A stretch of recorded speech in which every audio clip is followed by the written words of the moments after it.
E aí galera, tudo bem? No vídeo de hoje eu vou comentar uma entrevista do Jorge Stolfi para o canal DW Brasil, onde ele fala sobre criptomoedas. O Jorge é um professor da faculdade Unicamp, tem formação inclusive fora do Brasil em Stanford, tem PhD, então o cara é um poço de conhecimento, porém ele não gosta de criptomoedas e Bitcoin.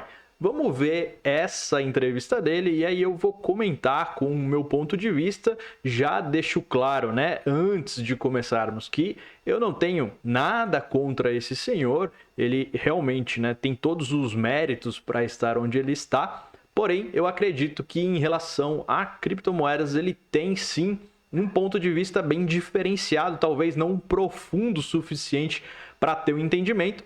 Porém, ele tem audiência, né, pelo cargo que ele ocupa, pela posição acadêmica. Então, eu acho que ele deveria ser mais responsável e estudar de fato, né, não levando tanto no psicológico, porque quem sabe às vezes até ele já percebeu o erro que ele cometeu ao generalizar tudo assim dessa forma, porém, por questões psicológicas, as pessoas acabam não dando o braço a torcer ou talvez até atrás de audiência. Mas vamos analisar aqui o que ele fala para a gente entender. Criptomoedas são uma fraude financeira de uma família de fraudes que inclui esquema pirâmide, que inclui esquemas Ponzi, esquemas multilevel, esquemas loterias e assim por diante. Quer dizer, todas essas fraudes elas têm a mesma característica de que o dinheiro que os investidores podem tirar desses esquemas só vem de uma fonte, que é outro dinheiro que foi colocado por outros investidores. Logo de início ele já compara aqui criptomoedas com pirâmide, com esquema Ponzi, com fraudes, né? Ele já deixa claro a opinião dele, então a gente já não tem muito mistério em relação a isso, tá? Mas o que é um esquema Ponzi? Um esquema Ponzi, na prática, o principal objetivo é garantir retornos, geralmente altos retornos, né? De uma forma também rápida, ok? E ele depende da entrada de investidores de forma recorrente. Isso porque os golpistas pegam o dinheiro das novas aplicações e repassam para quem está há mais tempo no negócio, certo?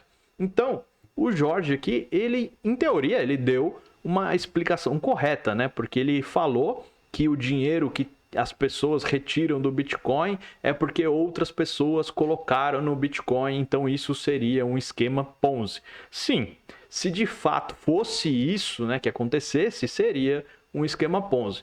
Porém, o Bitcoin ele não funciona assim, né, Jorge? Vamos lá. O Bitcoin ele é um ativo, né, se é que você pode chamar assim, um ativo ou uma commodity, como queira chamar, e ele é negociado numa bolsa. Então, se eu estou retirando o valor, quer dizer que alguém comprou. Não existe essa possibilidade de alguém ir lá e me dar dinheiro, certo? Porque eu cheguei antes. Não. Se eu quiser dinheiro, eu tenho que vender o meu Bitcoin, que é algo precioso, e receber em troca algo ruim, que é o dinheiro fiduciário. Então, já começa por aí. Não faz sentido você falar que Bitcoin é uma pirâmide, porque ninguém recebe nada, né? A princípio, Bitcoin não existe nenhuma promessa de lucros ou dividendos, como existe, por exemplo, numa ação, né? Você compra uma ação esperando que a empresa tenha lucros e que ela divida esses lucros com os acionistas, no caso você que tem uma ação, e você recebe uma parte desse lucro, muito embora seja descontado do preço da ação, enfim, isso aí, coisas mais técnicas, mas você recebe uma parte do lucro. Já o Bitcoin ele não promete nada disso, porque realmente não existe um ecossistema de lucro, de fluxo de caixa. Ele é simplesmente um ativo, um produto, uma commodity que você comprou porque você acredita na tecnologia ou porque você está esperando a valorização do ativo, porque, obviamente, você também acredita na tecnologia. Então, por dois motivos você compraria, porque você está esperando a valorização para você ter um ganho de capital ou porque você acredita na tecnologia e quer possuir o produto enquanto ele está barato para depois, quando realmente mais e mais pessoas no mundo estiverem utilizando, ele vai ficar mais caro e aí você já garantiu a sua parte ali, você já está feito em relação a isso.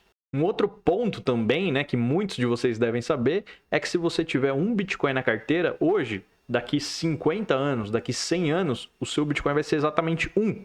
Ou seja, ele não dá nenhum tipo de lucro ou rendimento. Isso por si só já desmonta o argumento de ser uma pirâmide, porque na pirâmide você vai lá, coloca R$100 esperando tirar R$1.000 por semana. Sim, às vezes é ridículo assim, e mesmo assim pessoas caem nesses esquemas.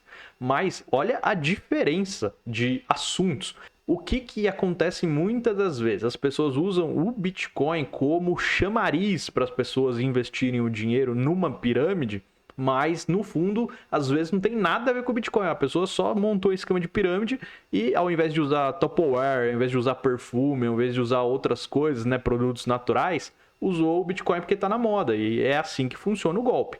Agora, o Bitcoin em si, ele não é um esquema de pirâmide, porque ele não te promete nenhum tipo de rendimento, nenhum tipo de lucro, absolutamente nada. A única coisa que ele promete é o que está escrito no código de programação dele, é que se você comprar um Bitcoin e armazenar na sua carteira, daqui a 67 mil anos vai ter um Bitcoin na sua carteira. É exatamente isso. Então, é impossível você falar que um esquema que não te promete absolutamente nada é um esquema de pirâmide, né, Jorge? Vamos lá. Venhamos e convenhamos que não faz sentido, né, você chamar de pirâmide um esquema que não te promete nenhuma rentabilidade. Bom, mas vamos fingir aqui por um minuto que o Jorge tem razão, que é um esquema de pirâmide. Então, vamos dar uma olhada para ver quem que seria os beneficiados, né? Quem que está no topo da pirâmide. Eu estou aqui com a lista dos top 100 dos mais ricos do Bitcoin, tá? Então aqui no primeiro endereço, com 1,2% de todas as moedas que existem hoje, tem um endereço que foi reconhecido como o endereço da Binance numa carteira fria, tá? O segundo endereço que possui mais moedas é o endereço da corretora Bitfinex. O quarto é da Binance, o quinto é da Binance. Depois a gente tem outras carteiras aqui, tem a OKX, tem outra carteira da Binance e tem mais diversos endereços aqui. Alguns foram localizados, outros não. Inclusive, esse terceiro endereço ele entrou faz pouco tempo, com 3 bilhões de dólares agora nesse mês de julho, que ele acumulou essa quantia e ainda não se sabe quem é, né? Como a carteira de Bitcoin ela é pública, porém ela é anônima. Nesses casos aqui já foi identificado, então já está mapeado quem é. Nesse caso aqui, como é novo, ainda não foi identificado, mas provavelmente, né, ou é uma instituição financeira ou uma empresa, porque 3 bilhões, ou uma corretora também que abriu outra carteira aqui. E aí, você pode falar, então quem organiza tudo isso é a Binance. Ok, porém a Binance existe há menos tempo que o Bitcoin, então é difícil você imaginar que o organizador do esquema nasceu depois que o esquema já estava funcionando, né? Também não faz sentido. E outra, essa é a carteira da Binance, não quer dizer que são... aqui no caso são 6 bilhões de dólares da Binance. Não, são 6 bilhões de dólares em Bitcoin hoje, que faz parte da carteira da Binance. Pode ser dos clientes dela, né? Eu tenho o Bitcoin guardado lá na Binance, se eu quiser retirar, ele vai sair aqui dessa carteira ou de outra carteira da Binance e vai para minha conta. Então, nem tudo que está dentro da corretora é dela. Uma parte é dela, porque ela vive disso, né? Ela compra dos mineradores e vende depois para os usuários, e a intenção dela é, primeiro, comprar mais barato e vender mais caro, e segundo, ganhar na comissão, né? Então ela tem esses dois pontos aí. E terceiro, que ela faz custódia para os usuários dela. Então todos os usuários, os milhões de usuários que tem pelo mundo, possuem a custódia com ela. Então esses bitcoins aqui nem são 100% delas, né? Hoje eu não saberia dizer quantos por cento que são delas ou não. Enfim, deve ter algum estudo disso, mas acho que nem vem ao caso, porque aqui já mostra que os maiores detentores, na verdade, é a população em geral, né? São os consumidores. Então, se o topo da pirâmide são os consumidores, quem que seriam os organizadores, né, de tudo isso, de todo esse golpe que o Jorge fala pra gente aqui com tanta maestria? Um outro ponto também que a gente precisa entender é se existe essa questão de multinível, que ele também compara, né, com o Bitcoin. Então, lá naqueles produtos, né, que você compra aí, produtos naturais, perfume, pote de plástico, se você indicar 10 pessoas, você vira um funcionário premium, né? Se você indicar 20, aí vira um gold, 100 pessoas, diamond, não sei o quê. No Bitcoin não existe isso, né? Todas as carteiras, elas são simplesmente iguais e você pode abrir 1 milhão de carteiras se você quiser. Não existe referência, mas se você quiser abrir uma subcarteira dentro da sua carteira, você pode. E mesmo assim, não vai ter nenhum benefício. Todas as carteiras são exatamente iguais. Quem possui 6 bilhões, aquela carteira da Mask tem 6 bilhões, e a sua carteira que tem 100 reais, ela vai movimentar da mesma exata forma. Então, se o Bitcoin valorizar, ele vai valorizar proporcionalmente igual em todas as carteiras, porque o ativo valoriza da mesma forma. Não tem alguém que ganha mais dinheiro na valorização ou alguém que perde menos na queda. Não existe isso, né?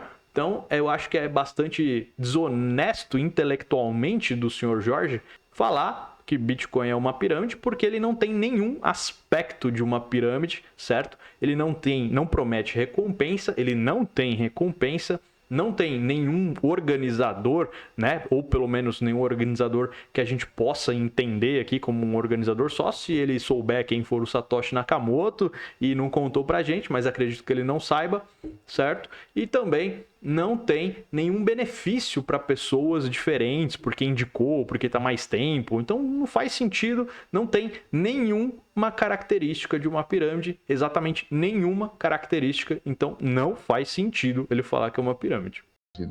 Tá? Então, isso é diferente de ações de uma empresa, por exemplo, em que o retorno dos investidores vem do dinheiro que os clientes da empresa pagam pelos produtos. É diferente de você, por exemplo, investir num imóvel, onde o retorno do investimento vem do dinheiro que o locatário paga de aluguel. É diferente do rendimento de um empréstimo que você faz, um título de tesouro, em que o rendimento vem de atividades que a pessoa que recebeu o empréstimo desenvolve, e ela ganha dinheiro de alguma forma e te devolve isso com juros. Certo? Então, realmente ele continua imaginando que Bitcoin tem algum rendimento, né? Não sei em qual livro ele leu isso, provavelmente deve ter sido num gibi do Cascão, porque eu nunca vi, né? Olha que eu já tô há muitos anos nesse mercado, tá? Tirando os esquemas de pirâmide, né, que são organizados por pessoas usando o Bitcoin como uma moeda, né, na moda, né? Poderia ser outra coisa, né? Como eu já disse. Tirando esses esquemas que são criminosos, que não tem nada a ver com o Bitcoin, o código de Bitcoin, ele nunca prometeu rendimento, nem nada disso. Então, eu não sei de onde ele faz essa comparação, né? Inclusive, ele até acerta, né? Falando, é diferente de uma ação, de um terreno. Claro que é diferente, é óbvio que é diferente, né? Senão, não teria oportunidade para a gente investir nesse ativo se ele não fosse tão inovador assim. Então, ele realmente, aí eu concordo com o Jorge, ele realmente é diferente de uma ação, de um investimento, de um empréstimo, de um terreno. Tudo isso é muito diferente mesmo, porque ele não promete nenhum tipo de rendimento.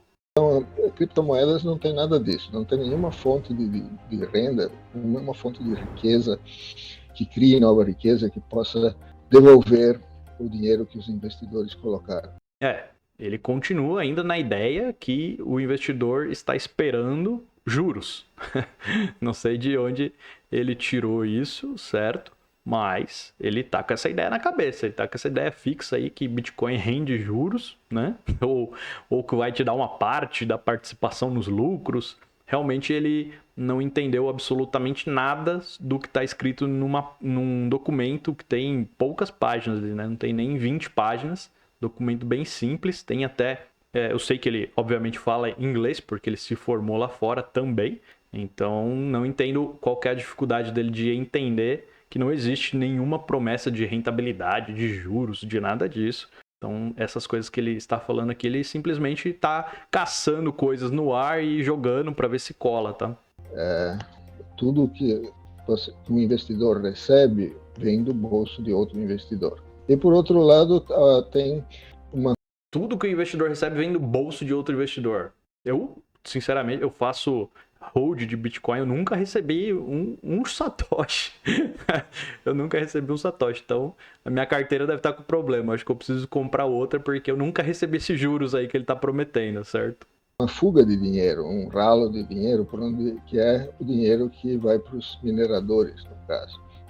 Um ralo de dinheiro que vai para os mineradores. Vamos ver, agora eu fiquei curioso Eu quero saber o que seria esse ralo de dinheiro que vai para os mineradores. Vamos ver. De modo geral, em todos esses esquemas tem uma fuga de dinheiro que vai para os organizadores, e no caso do Bitcoin são os mineradores.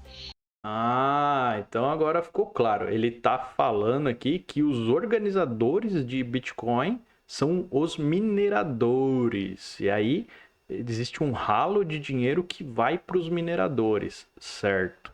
Entendi. Não concordo, mas entendi. Vamos dar uma olhada aqui nos mineradores, na taxa de mineração. A gente vê que a taxa de mineração ela era bem menor lá enquanto o Bitcoin não alcançava um preço tão relevante, né? Ele chegou aqui, né, quando bateu 4 mil, ainda assim era uma taxa bem pequena, só começou a aumentar literalmente quando ele alcançou os 20 mil dólares, que a taxa de mineração, né, o poder de mineração foi aumentando. Hoje tá aqui na média, né? Vamos colocar em uns 200, vamos contar na tela, ó, centenas, milhares, milhões, bilhões, trilhões, quatrilhões, quintilhões, 220 quintilhões de transações por segundo. Esse é o poder da rede de mineração do Bitcoin. Vocês sabem o que é 220 quintilhões? Não sabem, porque nenhum ser humano vai conseguir entender o que é isso. E a gente está falando isso aqui por segundo. Imagina você fazer uma conta assim, 1 mais 1 igual a 2. Você fazer isso 220 quintilhões de vezes por segundo. O Bitcoin hoje, ele é o computador mais potente e mais rápido do mundo, tá? Então, não existe poder de processamento igual ao da rede de Bitcoin hoje, que é essa faixa laranja aqui que subiu demais, porque, obviamente, as pessoas estão cada vez mais entendendo a da tecnologia, né? Cada vez mais estudando, cada vez mais aprendendo. E as empresas, obviamente, também querem participar disso, querem ganhar o seu dinheiro, né? Uma empresa ela é movida a lucros, então elas vão lá, investem dinheiro comprando as máquinas de mineração, mineram, recebem bitcoins em recompensa, certo? E muitas das vezes elas não vendem esse bitcoin porque elas já têm no seu fluxo de caixa a previsão para pagar energia, aluguel, salários, pagar tudo e tal, e elas vão armazenando esses bitcoins para vender eles quando o preço estiver alto, porque eles sabem que o mercado é cíclico, tá? Então eles não costumam vender na baixa, tanto que agora no mercado de baixa a gente viu algumas notícias de mineradores que tiveram que vender os bitcoins porque já estavam sem dinheiro para pagar as contas e tal, então tiveram que se desfazer dos bitcoins que tinham, ou seja, vender os bitcoins e pagar suas contas ou sair também, né, fechar a mineração, diminuir a mineração, tal. Enfim, é uma empresa como qualquer outra, certo? Que ao invés de vender um produto ou serviço, ele está minerando Bitcoin e em troca ele recebe os Bitcoins. E quando ele acha que é necessário, quando ele acha que é conveniente para ele, ele vende. Mas ele não vende do jeito que o Jorge fala, né? Parece que existe 20 milhões por dia que vai para os mineradores e os mineradores põem no bolso. Mas aí ele esquece, né, que os mineradores compraram as máquinas, esquece que eles pagam aluguel, pagam imposto, pagam salário, faz tudo que uma empresa normal faz. E eles ainda têm o risco, porque se o preço de Bitcoin cair, se o Bitcoin chegar a zero, se acontecer qualquer coisa, eles investiram milhões, às vezes centenas de milhões de dólares em maquinário, em campos de mineração e vão ficar lá com prejuízo. Então eu não sei de onde o Jorge tira que um golpista vai investir centenas de milhões de dólares antes para depois ir recebendo isso ao longo dos anos. Mas que golpe é esse, Jorge? Me fala. Como que um minerador, que você denominou ele de golpista, certo? Porque se você está falando que é um golpe, é uma fraude, você está falando que todo minerador é um golpista. Ok. Aí eu já te adianto, você está me chamando de golpista, porque eu minero Bitcoin no meu computador. Vale a pena? Não vale a pena, porque você gasta mais energia do que você recebe. Aí eu já te deixo essa dúvida. Se eu estou fazendo, se eu sou o golpista e eu estou tendo prejuízo, como que isso é um golpe, tá? Eu queria imaginar o que você está pensando, né? Eu queria poder ver a sua cabeça, entender como que você enxerga isso como um golpe, porque sinceramente eu não entendo. Como que um golpista vai investir centenas de milhões de dólares para depois, quem sabe, ele recuperar esse dinheiro e ter um lucro, certo? Ou não, ou pode dar errado e ele ter um prejuízo. Então, esse golpista é o golpista mais honesto do mundo, né? Porque ele investiu dinheiro antes, imaginando no futuro retorno. O que é basicamente o que todas as empresas do mundo fazem. Eles investem dinheiro, né, constroem a empresa e depois vão ter o lucro e com esse lucro eles repagam o seu investimento, né, o payback, e depois eles vão ter um lucro tal, que aí é o lucro líquido já, sinceramente falando. Então, Jorge, eu queria saber de você o que você pensa sobre isso. E para quem não entendeu ainda o que é 220 quintilhões por segundo, esse daqui é o número por minuto, né? Na verdade, é um 12 aqui, tá? Então, ao invés de ser um, é um 12. 12 sextilhões de transações, de contas, né? De 1 mais 1 por minuto aqui no caso, né? Sextilhões, tá bom? Então, é um número muito, muito grande. E, um outro ponto também que eu esqueci, Jorge. Os mineradores de Bitcoin, você fala que eles são os organizadores do golpe, mas qualquer pessoa pode minerar Bitcoin. Basta você baixar o programa no seu computador, ligar o computador na rede e começar a minerar. Não precisa de autorização, não precisa, você tem que ser do país, você tem que ser maior de idade, você tem que falar chinês. Não, é zero permissão. É uma rede pública, uma rede transparente, uma rede de código aberto. Qualquer um pode entrar e ser um minerador. Então eu também não entendo que tipo de golpe é esse, onde qualquer um pode ser um minerador. Se os Estados Unidos da América, né, decidir, a partir de hoje, todo mundo nos Estados Unidos vai doar o computador aqui para a gente poder minerar Bitcoin. Se acontecer isso, tudo bem, não tem como impedir, né? Pode até ter algum tipo de consenso para ignorar o minerador Estados Unidos, mas pode acontecer, porque é uma rede livre, certo? E aí você vai chamar, então, o golpista, né? O governo americano de golpista, porque, querendo ou não, eles inclusive fazem, né? Para manter o conhecimento sobre a rede, o FBI tem nós que ele roda para poder investigar as transações. Então você está chamando o FBI também de golpista, porque ele roda o Bitcoin também. Mas vamos seguir aqui nessa entrevista, porque ela tá muito da bacana. Que recebem atualmente 20 milhões de dólares por dia pelos bitcoins que eles produzem e vendem para os investidores. Então, esses 20 milhões de dólares por dia é dinheiro que os investidores de Bitcoin estão perdendo todo dia.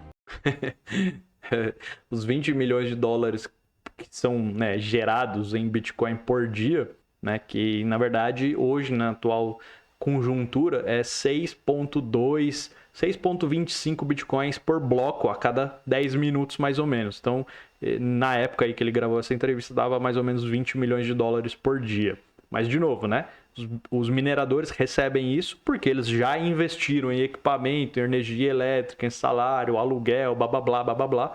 E também nada impede que, primeiro, eles não vendam, muitos guardam, né, os bitcoins para vender num período de alta. E segundo, eles só vão vender se tiver alguém querendo comprar, né? Então, se alguém vê valor naquilo ali e quiser comprar, eles conseguem vender, senão não existe dinheiro flutuando onde ele recebeu o Bitcoin e automaticamente ele pega 20 milhões de dólares. Não existe isso, né? Existe alguém vai lá e fala assim, olha, quero comprar seus Bitcoins, e ele fala, olha, quero vender. Então, é uma transação, é um escambo efetivamente que acontece. Você troca Bitcoin por dinheiro, porque ele vai precisar pagar energia elétrica e, infelizmente, a operadora de energia ainda não aceita Bitcoin. Se aceitasse, ele nem precisava vender o Bitcoin, ele podia pagar em Bitcoin. Então, a teoria dele cai mais ainda por água abaixo, tá? Cada vez mais, por exemplo, o Rio de Janeiro vai aceitar criptomoedas para pagar IPTU. Então, os mineradores de Bitcoin do Rio de Janeiro, eles não vão precisar vender Bitcoin para pagar o IPTU. Eles vão poder pagar via Bitcoin. E aí, Jorge, como que fica,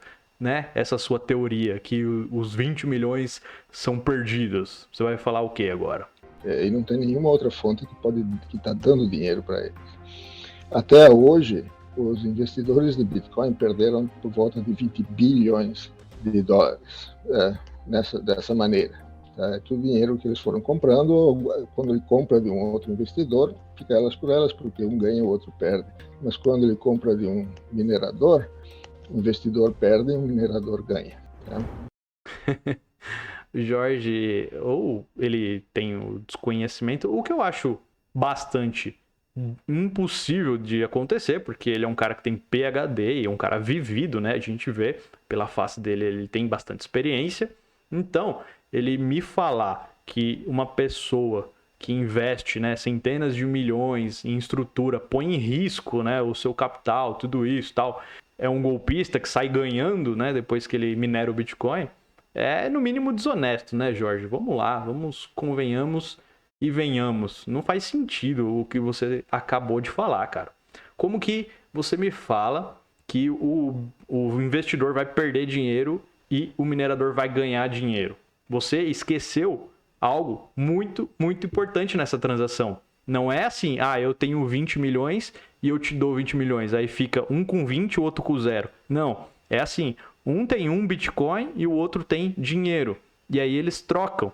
Então não é que perdeu dinheiro, você simplesmente quis comprar o Bitcoin e ele simplesmente quis vender o Bitcoin, certo? Então o Jorge, ele aqui usa um termo sacaninha, né, na palavra, por assim dizer, que ele despreza essa troca, esse escambo. Então ele simplesmente fala para você que o dinheiro vai de uma mão para outra e é assim que funciona o golpe. Mas ele esquece de dizer que o Bitcoin também vai de uma mão para outra, né? Você não dá dinheiro em troca de nada. Você dá dinheiro em troca de um ativo que você acredita que vai valorizar no longo prazo ou que você vai querer utilizar ele. Por isso que você quer ter mais Bitcoin, quer acumular mais Bitcoin. Então ele ignora esse fato que faz todo o sentido da transação, né? Ninguém daria dinheiro para o outro em troca de alegria somente. E esse é basicamente o movimento de dinheiro nesse esquema. Por isso que ele é um esquema fraude, um esquema pirâmide, um esquema insustentável. Tá? Mas tem muitos entusiastas, né? Tem gente que fala que as criptomoedas no futuro, para além desse papel de investimento, elas vão substituir as moedas. Né, as moedas que a gente... dólar, real, euro, por exemplo.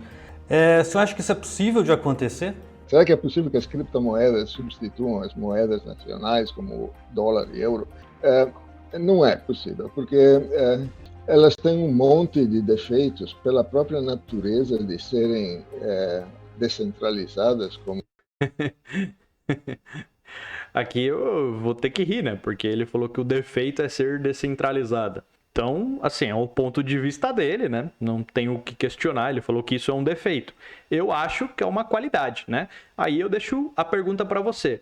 Você acha que o Bitcoin não poder ser governado por políticos corruptos é uma qualidade ou é um defeito? O Jorge falou que é um defeito.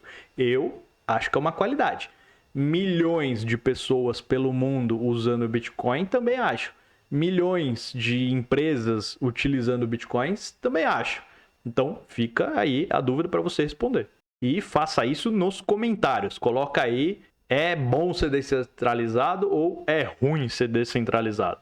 Ou tentarem ser descentralizadas, que fazem com que elas sejam extremamente inferiores em todos os aspectos às moedas nacionais. A primeira delas é a volatilidade, quer dizer, é o fato de que o preço, o valor de um Bitcoin pode variar 10% ou mais em questão de minutos, certo? Isso torna o Bitcoin completamente inútil para qualquer tipo de atividade comercial. Nessa eu vou concordar com ele, tá? Nesse momento, o Bitcoin ele é muito volátil, o que impede que ele seja uma moeda de troca eficiente, né? Você vai querer comprar e vender com Bitcoin, porém a volatilidade dele pode te dar um problema. Por quê? O seu fornecedor, se ele não aceitar Bitcoin, você já tem um problema, porque aí você tem que transformar o Bitcoin em moeda fiduciária e como ele tem uma volatilidade em relação ao par fiduciário, você pode perder ou ganhar nessa transação. E aí, se você perder, depois você não vai ter como recomprar o seu estoque, por exemplo. Ficaria ruim, né, você transacionar dessa forma. Então, nesse momento, o Bitcoin ele não é uma boa moeda de troca, né, de curso normal por conta da volatilidade.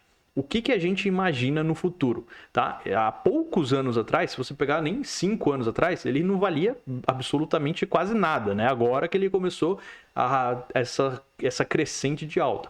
Mas ele ainda é uma criança muito jovem, né? Tem 13 anos o Bitcoin. Então daqui a 100 anos ele vai estar muito mais maduro, muito mais utilizável e tal. E o que a gente imagina que vai acontecer é que conforme os governos vão fazendo cagadas e mais cagadas no dinheiro fiduciário, que é uma verdade absoluta, o Bitcoin ele vai ganhando mais relevância, e vai chegar um momento que a galera não vai mais falar assim, isso custa $10 ou 1 Bitcoin. Não, as pessoas vão falar assim, isso custa 1 Bitcoin.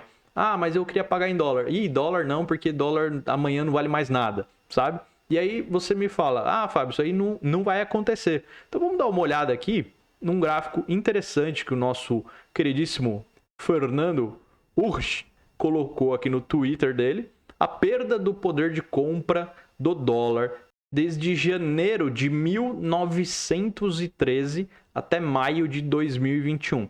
Então lá em dezembro, de 1912, você tinha $100, ok? Começou valendo $100.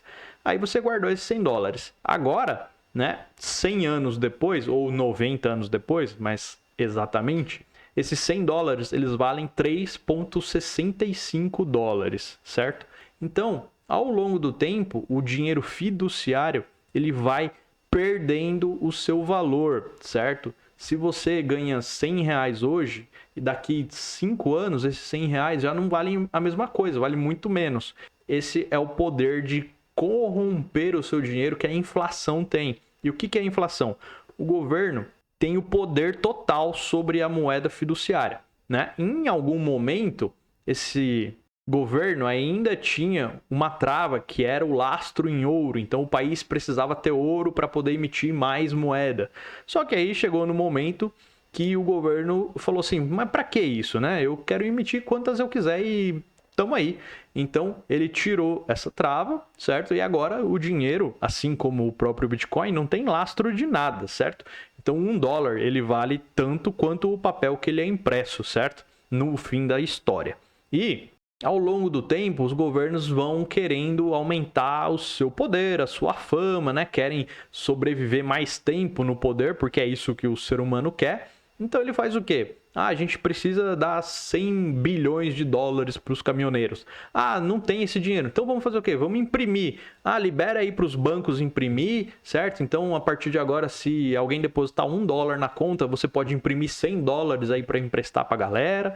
E normalmente é assim que funciona. Então os bancos e os governos imprimem dinheiro a rodo. E aí o seu dinheiro vai valendo cada vez menos, porque existe cada vez mais dinheiro no mercado. É exatamente assim que funciona a inflação. Fábio, mas o real não é assim. O real é assim e é pior ainda, tá? Então a gente começou o real aqui em 94 com R$100 e agora vale só 14, isso ano passado. Agora vale muito menos, tá? Vale muito menos. Então o que o dólar demorou quase 90 anos para fazer, a gente fez em menos de 30 anos. Então não vai pensando você que as moedas fiduciárias são boas, para você passar o tempo, que é muito, muito pelo contrário. Diferente de Bitcoin, que a tendência dele é, ao longo do tempo, aumentar o preço, porque a oferta dele é fixa. Só existe 21 milhões de unidades de Bitcoin e nunca serão criadas mais nenhuma outra unidade. Então, quem tiver o Bitcoin vai ter, quem não tiver vai ter que pagar mais caro para convencer alguém a vender. E é assim que o preço dele vai subindo ao longo do tempo, diferente das moedas fiduciárias que elas vão perdendo valor ao longo do tempo, tá? Quem viveu aí na época da grande inflação sabe muito bem que, obviamente, você tinha oportunidade de ganho, tinha oportunidade, fazendo estoques e tal, mas, em geral, a população sofria muito, porque ficava nessa correria para tentar comprar a comida do dia, porque no outro dia o dinheiro que você tinha já não era mais suficiente para você comprar. Vamos voltar lá para ver o que o nosso querido Jorge está falando agora. Hoje você não pode receber um pagamento em Bitcoin que dali a 10 minutos vai valer 10% menos. A margem de lucro dessas pessoas geralmente é 5% ou menos. Então, essa volatilidade é inerente porque a maior parte dos Bitcoins estão sendo guardados por pessoas que esperam que o preço suba. Então, só tem uma pequena quantidade de bitcoins que estão em circulação como moeda. Então, qualquer mudança sei lá, qualquer ventinho que sopra, que muda o humor dessas pessoas que estão investindo em Bitcoin, fazem com que elas tentem vender os Bitcoins ou comprar Bitcoins. E isso faz, então, mesmo que elas vendam só 1% daquilo que elas têm, isso dobra a quantidade de dinheiro em circulação. Então, a volatilidade desse tipo de moeda é incurável. Tá?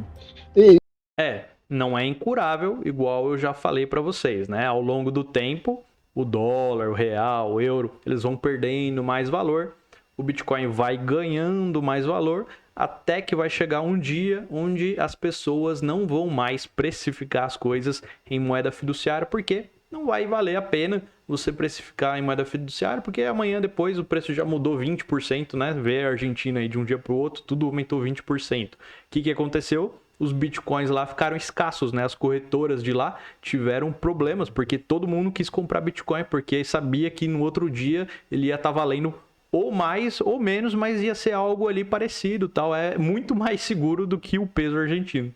E tem um monte de outros problemas, tipo, leva 10 minutos em média para você receber uma confirmação. Com cartões de crédito, por exemplo, leva menos de 10 segundos. Tá? E 10 minutos é otimista. Tem casos, tem situações aí em que já levou 6 semanas para confirmar um pagamento.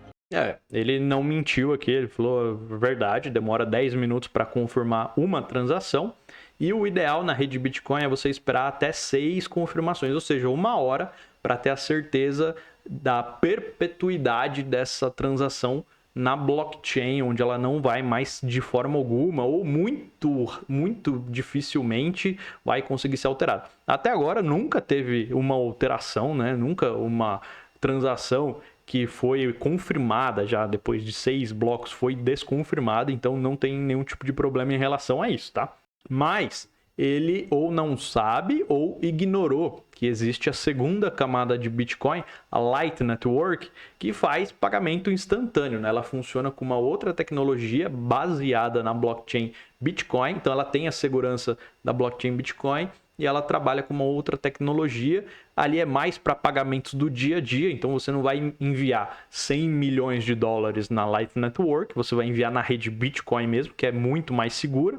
E os pagamentos do dia a dia, como El Salvador, por exemplo, como a cidade da Suíça, que já adotou o Bitcoin, você usa uma carteira baseada em Light Network ou em outra rede de segunda camada do Bitcoin, que pagamentos são instantâneos. Então, antes mesmo de já existir o Pix no Brasil, Bitcoin já fazia pagamentos instantâneos.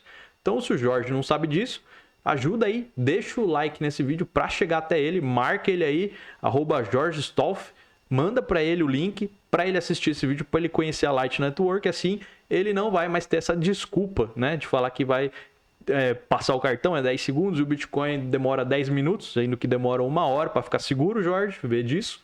Mas se ele usar a Light Network, que é basicamente um aplicativo que ele pode baixar no celular dele, é o pagamento instantâneo, ele resolve a vida muito melhor, né, do que se ele usar um cartão, onde ele vai ter que pagar uma taxa para a bandeira, tem que pagar uma taxa para o cartão, uma taxa para o banco, uma taxa para a maquininha. Olha quanto intermediário. Tem aí no mínimo 4 intermediários, isso se for uma transação física, se for uma transação online, então tem mais ainda.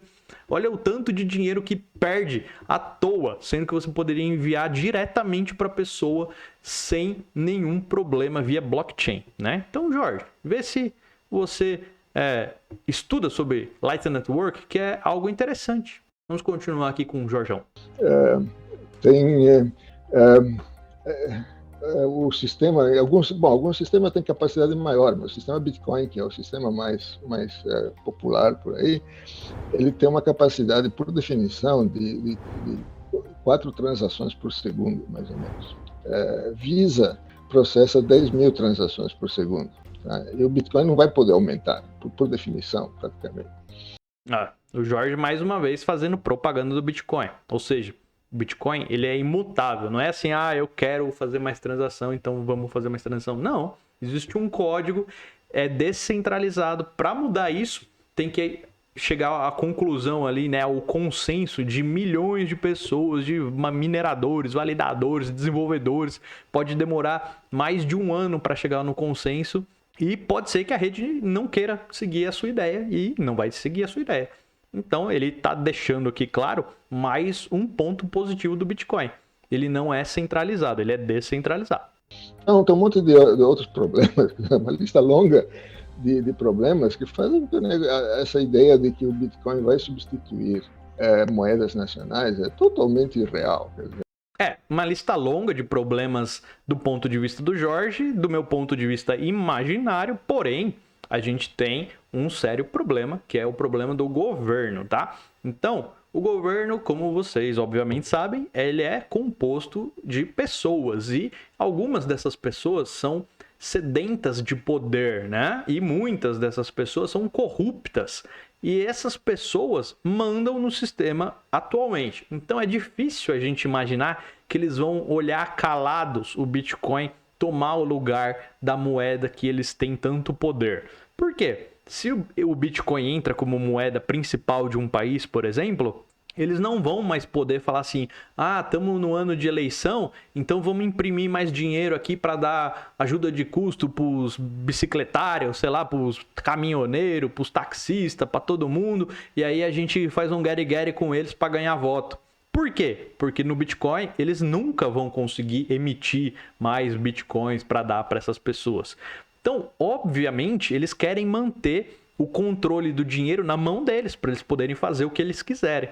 Então, vai ser quase que uma guerra civil, eu acho, em alguns países, tá? Para que a população possa utilizar o Bitcoin. Você vê lá na China, né, um país totalmente autoritário, o que eles fazem? Eles proíbem o Bitcoin para poder usar a própria criptomoeda. Não é assim, o Bitcoin é ruim, igual o Jorge está falando aqui, né? O Bitcoin é ruim, não funciona, então não adianta. Não. Eles proibiram porque eles querem usar a própria criptomoeda. Então não é que eles não querem o Bitcoin, eles querem o próprio Bitcoin deles, que eles possam controlar. Então é isso exatamente que basicamente todos os países do mundo vão fazer, né? Te obrigar a usar a criptomoeda deles, porque eles sabem que se você usar do Bitcoin, eles não vão ter o controle social e financeiro sobre você. Mas eu recomendo que você não deixe que eles tenham esse tipo de controle sobre você. Já basta o tanto de coisa que eles controlam, né? Jorge, continue aí. É ficção. As pessoas sustentam isso só porque por conta do Ponzi, do esquema Ponzi, né? Quer dizer, que nem os vendedores, desses vendedores de esquema multinível, em geral o produto é uma porcaria, mas todos eles dizem que o produto é maravilhoso porque, na verdade, eles querem que as pessoas continuem entrando no esquema multinível de pagar taxas de ingresso e receber taxas do que realmente vender os produtos. Não sei de onde o Jorge tirou que o Bitcoin tem taxas de ingresso, né? Nada disso. Talvez ele tenha caído em um golpe aí e ficou meio chateado, né? Mas o Bitcoin não tem nada disso, né? Se você quiser ir lá e investir... Eu, inclusive, tava cortando o cabelo e tava conversando com o cara e tal. Aí o cara, como que funciona Bitcoin e tal? É caro, né? Eu falei, não, se você quiser, você consegue comprar a partir, sei lá, de R$1, você compra um pedacinho de Bitcoin. Ele, nossa, sério, dá pra fazer isso? Eu imaginei que tinha que pagar uma taxa e tal. Eu falei, não, cara, é tranquilo, tipo, você compra quantos você quiser.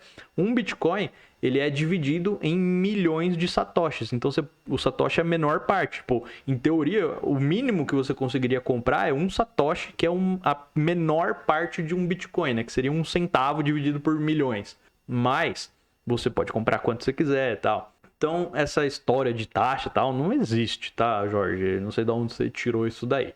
E outra, eu, assim como milhões de outras pessoas que falam sobre Bitcoin, a gente, em teoria, não ganha nada, né? Obviamente, se mais pessoas usarem o Bitcoin, a tendência dele é valorizar, e aí sim a gente vai ter um ganho.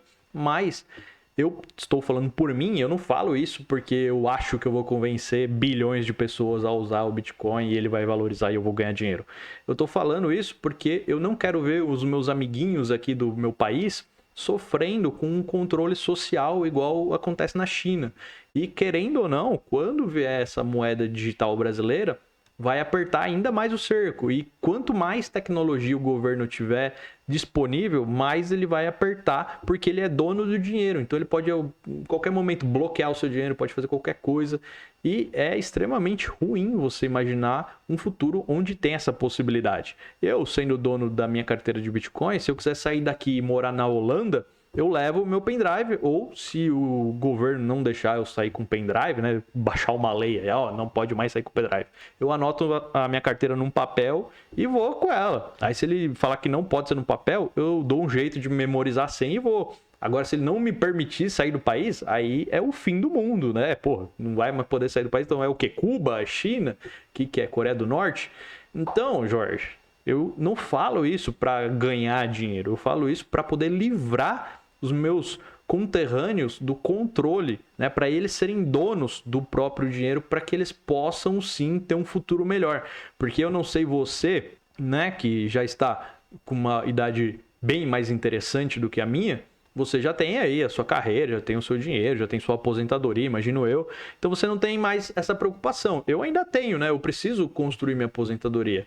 E aí eu tenho basicamente duas opções. Ou eu faço o meu corre, ou eu espero a pirâmide, que literalmente é uma pirâmide INSS, né? Que as pessoas pagam para as outras que já estão lá há mais tempo. É o conceito basicamente de pirâmide. Eu espero que isso dê conta de me dar um futuro digno. E eu imagino que não. Aí eu tenho outra opção também, guardar reais, onde a gente tem aí vários problemas, né? O problema da inflação, que você já viu, e nem sempre colocar em renda fixa é uma boa opção. Tem várias rendas fixas que ao longo do tempo você tem mais prejuízo do que ganho, então tem toda essa questão. Ah, então você pode deixar na poupança. Ó, o Fernando Collor confiscou a poupança da galera aí. Então também não é uma opção muito segura para longo prazo, né? Quando a gente fala longo prazo, eu tô falando aí de 40 anos, tá, Jorge? Então, o que mais a gente tem aí de possibilidades? Ah, investe na bolsa. Beleza, eu tenho um investimento na bolsa também. Acredito em várias empresas brasileiras, invisto, quero ver elas crescendo. Mas eu queria algo mais seguro ainda, que eu posso ter certeza. Ó, pode acontecer o raio que for, eu quero ter aquela segurança. É Bitcoin, onde ele é descentralizado, ninguém vai poder tocar, né? Ele é totalmente meu, só quem eu der a senha vai poder ter acesso. E ele vai sempre estar lá, um Bitcoin igual a um Bitcoin, não vai mudar. Então, Jorge, é justamente por isso que eu invisto, não porque eu acho que outra pessoa vai entrar e vai valorizar, e aí ela indica outra pessoa, e com o meu código de referência do Bitcoin, né? Nem existe isso. Aí a outra pessoa vai, aí eu viro um Bitcoin Diamond, você já pensou? Eu queria, né? Mas não existe isso, cada um compra o seu e se vira. 99,9% de todas as pessoas que investiram em Bitcoin, investiram porque esperam que o preço vai subir muito. Tá? Então faz sentido, né? Você vai comprar um negócio para o longo prazo, o que você espera? Que o preço dele valorize, né? Ninguém compra alguma coisa esperando assim, nossa, tomara que isso aqui chegue a zero. Jorge, aí você também tá usando uma psicologia de fundo de quintal, né, cara? Basicamente, tudo que você faz na vida, você faz almejando algum tipo de ganho, né? Seja um ganho emocional, um ganho financeiro, pessoal, profissional. Não conheço alguém que jogue para perder, né? Com consciência e felicidade nisso. Então, essa sua fala, ela é tendenciosa e bem simples, né? De pessoas que você... Não sei se você quer atingir pessoas mais simples. Eu espero que não, né? Porque essas pessoas mais simples são justamente elas que precisam sair do sistema inflacionário, né? Os ricos, eles ganham muito dinheiro no período inflacionário. Os pobres, eles se ferram lindo. Então, talvez você precise repensar aí sua estratégia de comunicação.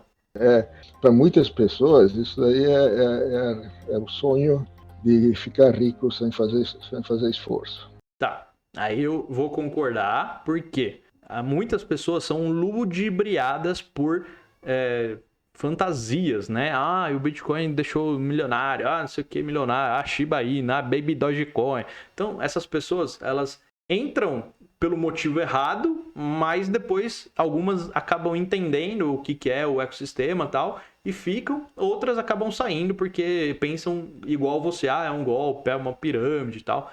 Então isso que você está fazendo, Jorge, ele é a pior coisa que existe, né? Porque você está desinformando, é a mesma coisa do que você chegar para o Brasil e falar assim, olha, tomar vacina é ruim, né? Pô, Com que fatos, né, você tá falando isso? Você tá falando isso baseado em qual fato? Nenhum fato, tipo, é só imaginação sua, certo? Então, as pessoas entram nesse sistema, né, de criptomoedas, de investimento, muitas pensando em lucro fácil e rápido, mas nunca você pode esmiuçar lá o código-fonte do Bitcoin, você não vai ver nunca escrito prometemos lucro rápido e fácil. Não existe isso.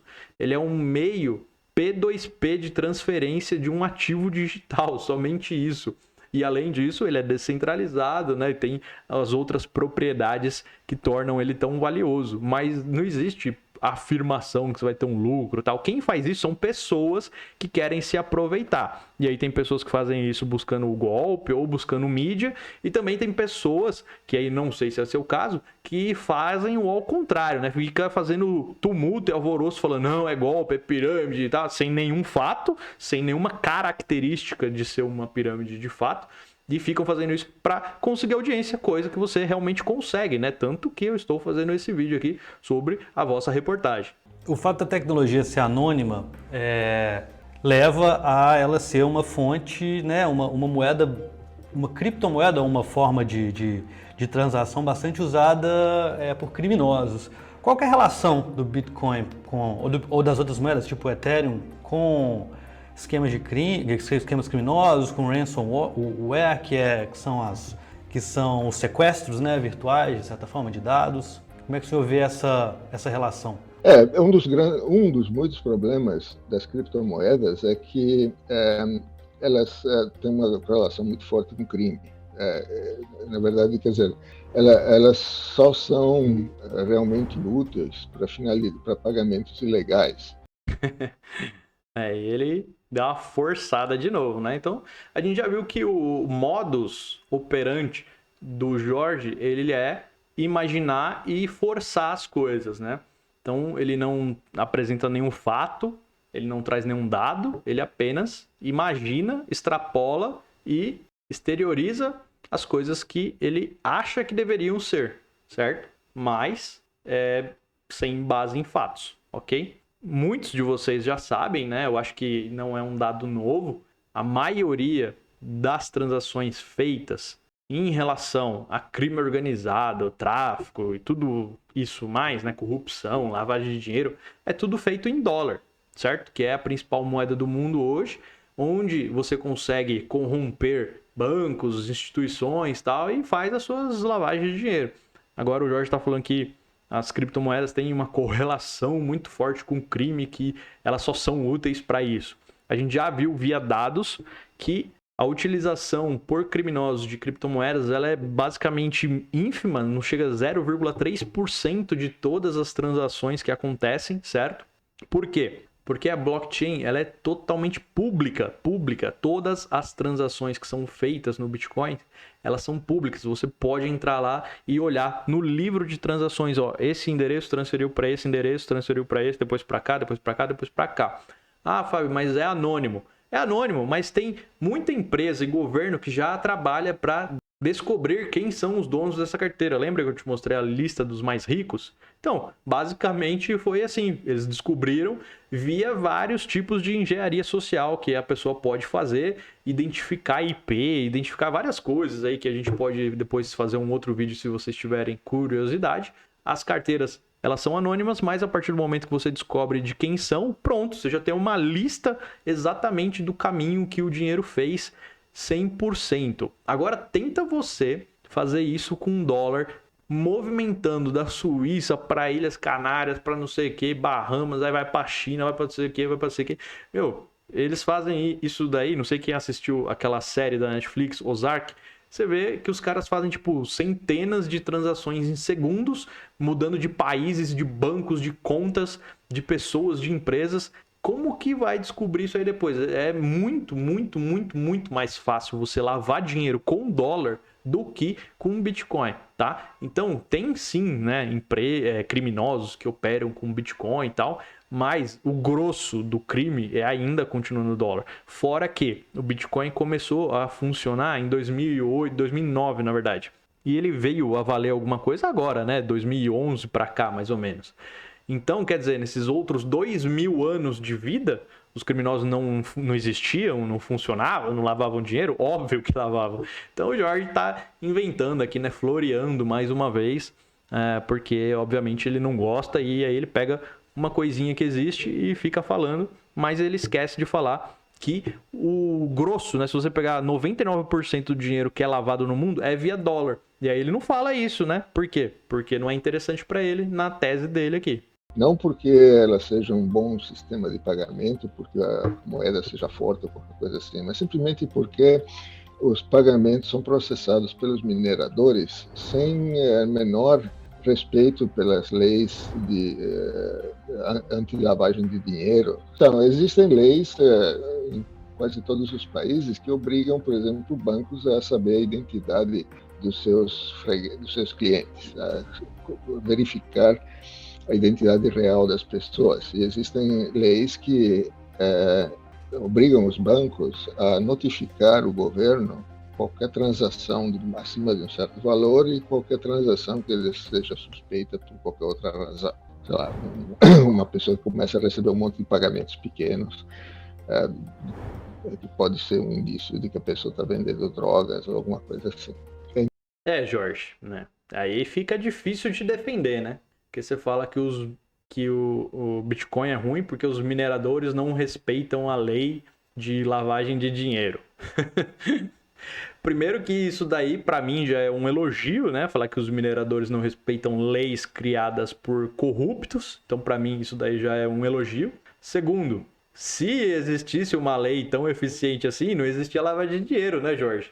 Venha cá, ao fio da meada da qual você está conversando com o telespectador. Se você fala que o Bitcoin é ruim porque os mineradores não respeitam a lei de lavagem de dinheiro, automaticamente você está concluindo que o sistema financeiro, então, é pior ainda. Porque se 99% do dinheiro é lavado pelo sistema tradicional, isso quer dizer que eles burlam muito mais a lei a lei de lavagem de dinheiro do que os mineradores que nem a respeitam, certo? Então, você invalidou o seu argumento agora mesmo, porque você, a partir do momento que fala que os mineradores não respeitam, isso é um ponto negativo, e existe muito mais lavagem de dinheiro no sistema tradicional, então você já invalidou o sistema tradicional, porque ele é muito pior. Então a gente precisa de uma terceira opção, porque o sistema tradicional não funciona. O sistema de Bitcoin você não concorda porque eles não respeitam a lei dos corruptos. Então o que seria aí a terceira opção, Jorge? Porque a tradicional não vai ser. Então, os mineradores de Bitcoin, eles não respeitam essas leis que obrigam os bancos a reportar, a identificar os seus clientes e a reportar todos os pagamentos suspeitos. É por isso que as pessoas que vendem drogas pelo correio usam Bitcoin como meio de pagamento, porque as transações podem ser anônimas, em teoria, certo? Elas são anônimas. Pelo menos ele sabe que em teoria é anônimo, então quer dizer que ele sabe que dá para descobrir o autor da transação. Então não sei por que ele está tão imaginativo nesse assunto, né? Sendo que isso acontece todos os dias nos bancos brasileiros, de pessoas indo depositar dinheiro no caixa referente à venda de drogas. Inclusive tem programas para identificar traços de drogas nas notas. Eu já trabalhei em banco e eu sei que quase 100% das notas em circulação do país tem traços de drogas, certo? Então, é bem complicado ele falar isso, né? Quando o sistema financeiro é o que mais utiliza da lavagem de dinheiro, para contrabando, tráfico de drogas, tudo isso, com contas de laranja, tudo mais, né? Obviamente, né? Os caras... O crime está aí desde sempre, então ele funciona, né? Se ele funciona no mercado tradicional, quer dizer que o mercado tradicional ou é conivente ou é ineficiente. Então não sei qual que é a birra dele dos mineradores não seguirem essa lei, né? Sendo que ela não funciona. Os mineradores processam essas transações sem querer saber quem são as pessoas envolvidas, para que é o pagamento ou não.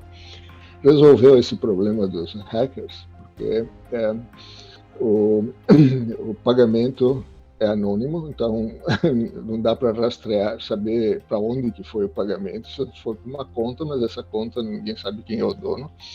E esse pagamento pode ficar lá há anos, porque não tem jeito da vítima estornar esse pagamento. Aqui o Jorge ele tá fazendo mais marketing pro Bitcoin, né? Primeiro ele fala que o pagamento é anônimo, né? Segundo, ele fala que o pagamento é inestornável, né? Ou não dá para estornar. É outra qualidade do Bitcoin, né? Então a gente tem, por exemplo, no mercado tradicional, aquele famoso chargeback, né? Onde você passa o seu cartão de crédito ou depois você cancela. Esse é um problema gravíssimo no comércio eletrônico. Os grandes, né, sites perdem centenas de milhões aí e eles investem também, né, milhões de reais tentando validar as transações para saber qual que é uma transação certa e qual que vai dar chargeback, porque a partir do momento que a pessoa cancela a venda e já recebeu o produto, o lojista fica com prejuízo, né? Então esse problema do estorno, ele é muito grave. E o Bitcoin, ele acaba com esse problema, né? Imagina você recebe um Pix na sua conta, você prestou um serviço, fez alguma coisa, vendeu alguma coisa, e a pessoa vai lá, entra com uma contestação e o Pix estorna da sua conta. E aí, pô, você já tem que pagar fornecedor, você já fez um monte de coisa e tal. Você pode estar certo, você pode estar errado, mas enfim, quem que vai decidir? Que é o banco que decide se vai estornar ou não? Que zona é essa, né? Então, o Bitcoin não sendo estornável é muito mais seguro. Você vendeu o produto, o Bitcoin entrou na sua conta, acabou a conversa, não tem mais estorno. Ah, eu não queria, eu vou cancelar. Cara, vamos trocar ideia, beleza? Vai cancelar, eu te devolvo o dinheiro, beleza? Se tiver acordo, se não tiver acordo, se você tiver certo ou se você não tiver certo também, tanto faz, o Bitcoin não vai ser estornado. Esse é um outro ponto aditivo de segurança e de qualidade que o Jorge está trazendo aqui maravilhosamente bem pra gente. Bom, a gente falou todos esses pontos negativos. O senhor vê algum ponto positivo nas criptomoedas, seja para agora ou para o futuro, alguma coisa que a gente pode aproveitar, talvez, numa outra tecnologia? Não, infelizmente não. A tecnologia em si não serve para nada porque ela não funciona. Você vê que o Jorge ele tem bastante desdém, né, da tecnologia. Ele fala que não funciona, que não serve para nada, tal, que não tem nenhum ponto positivo. Essa é a opinião dele, novamente, né? E aí eu vou abrir aqui a tela de uma notícia, né, qualquer, mas aí vocês podem pesquisar no Google. Essa notícia que ela traz: 81 das 100 maiores empresas na bolsa têm projetos em blockchain. Blockchain, que é a tecnologia que o Bitcoin foi precursor, né? Tá, ele não inventou a blockchain, o Bitcoin não inventou a blockchain. A blockchain precede o Bitcoin, mas é ele que popularizou, certo?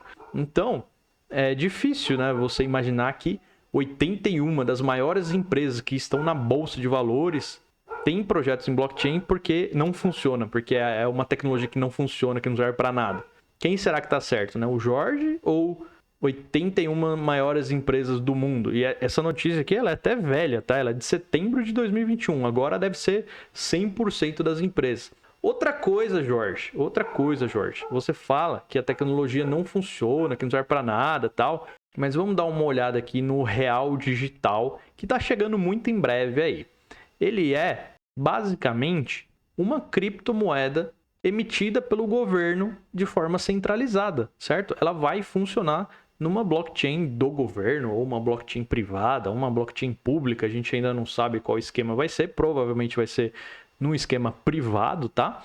E ainda tem uma outra coisa aqui, ó. A maior parte dos países vê na CBDC, né, que são as criptomoedas estatais, o potencial de melhorar a eficiência do mercado de pagamentos de varejo e promover a competição e inclusão financeira para a população ainda inadequadamente atendida por serviços bancários.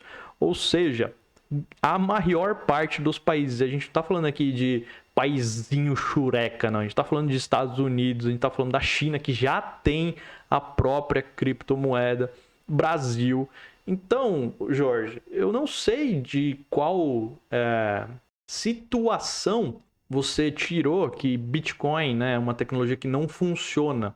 Além do mais, a tecnologia Bitcoin, ela está há 13 anos com 99,99% do seu tempo ativo, tá? Pergunta aí para alguém de tecnologia da informação se esse é um bom índice ou não. certo?